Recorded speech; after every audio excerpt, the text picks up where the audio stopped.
My dears, use these food and get the result that you need. Hello friends, why does stress make us fat?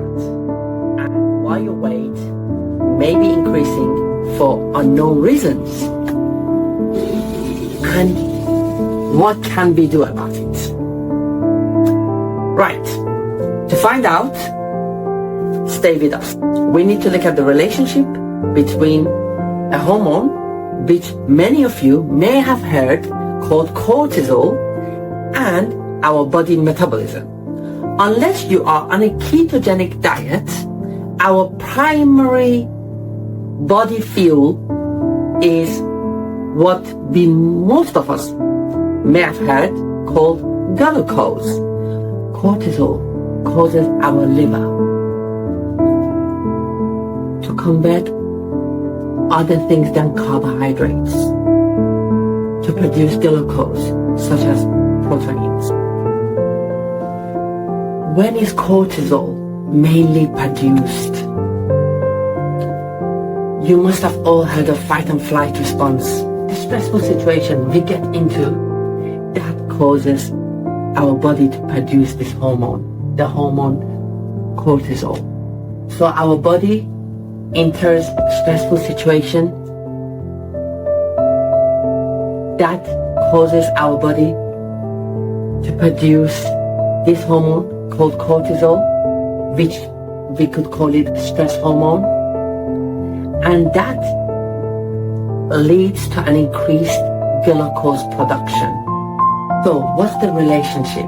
Increased cortisol leads to increased glucose production, and here is the thing. Increased glucose production leads to production of another hormone, or maybe we should say naughty hormone in this case, insulin. Insulin is good. We explained why this good hormone can prevent us from losing weight. So apart from cortisol, what else can be the reason for our increased insulin production? Eating too much of food made up of carbohydrates, eating too much snacks in between meals, those with love handles, a little bit of belly fat, could they have an increased level of, or should I say too much insulin? That's right. Those of us with love handles, belly fat, do have an increased insulin production, and most likely have fatty livers also. Why do I say this? I say this because belly fat comes after our liver becomes fatty. Our liver only has certain capacity to store fat, and when that capacity is full, fat storage needs to go elsewhere. Remember, our liver is a very important organ, very important, and we are only as healthy as our liver is. So if we eat good, avoid this, avoid that, but our liver is bad, is in a bad situation, a bad condition, we're not looking after it, then maybe we need to be more careful. How can we keep our liver healthy then? The foods that I'm going to introduce to you will help you to reduce your belly fat, because these foods will reduce your insulin production, control your cortisol level, and will therefore help treat your fatty liver. When I ask my patients, what do they do about losing weight? How are they trying to lose weight? Most of them say, oh, we avoid fatty food, we avoid oil in our food, we do this, we do that.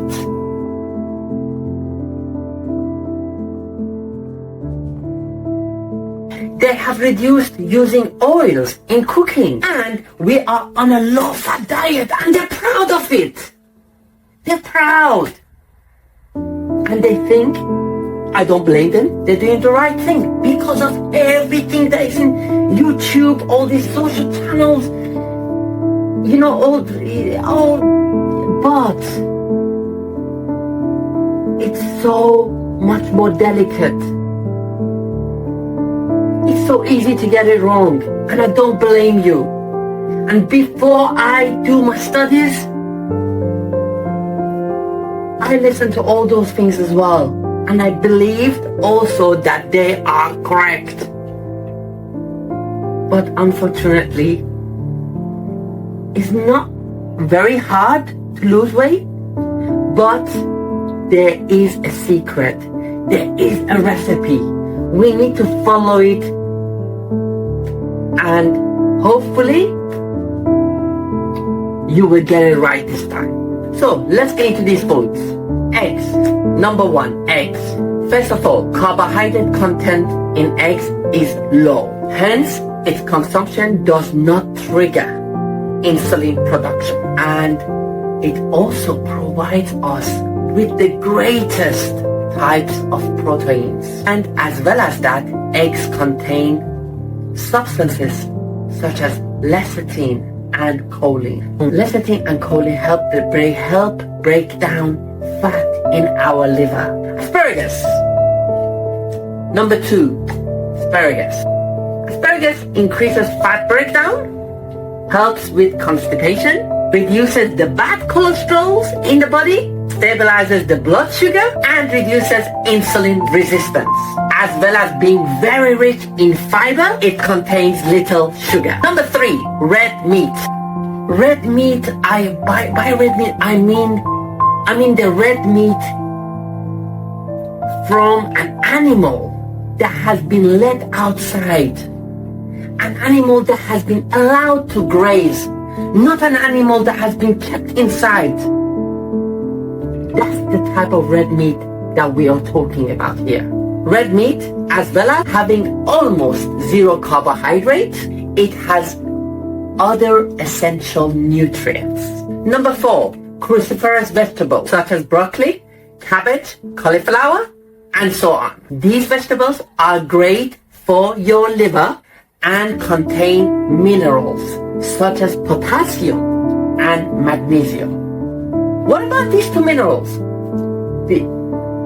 Because these 2 minerals do an amazing job in controlling our cortisol level. What was cortisol? The stress hormone, which was produced in fight and flight response.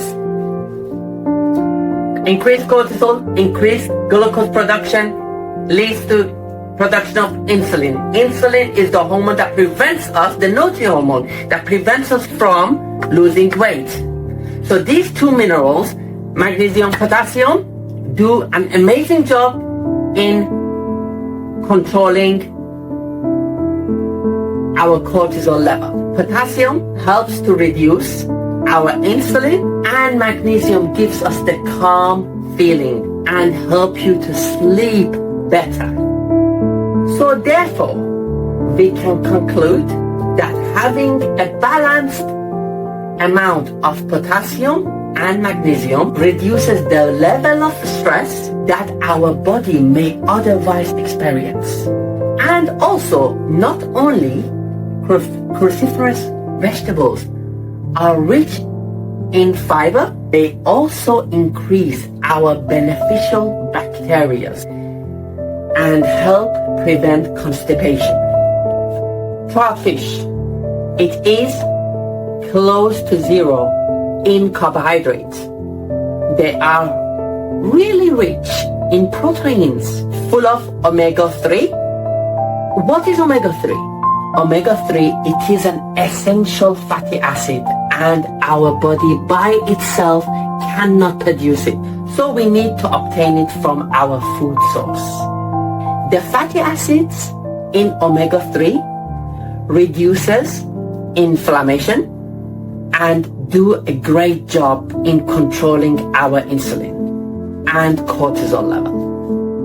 Next one. Avocados.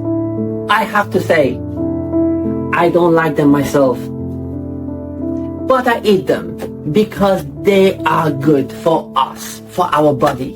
And I actually don't like it, but I eat it. Maybe you should do. Avocados are really rich in vitamins C, E, K, and vitamin B6. And also they are so rich in minerals that we discussed earlier, potassium and magnesium. Avocado also contains great amount of other essential oils. These essential oils in avocado leads us not to feel hungry in between meals. I hope that you found these advice helpful, and if you did, I would be very glad if you could subscribe to our channel for more videos. I'm not your doctor. You are your own doctor. You are what you eat. Have a lovely day.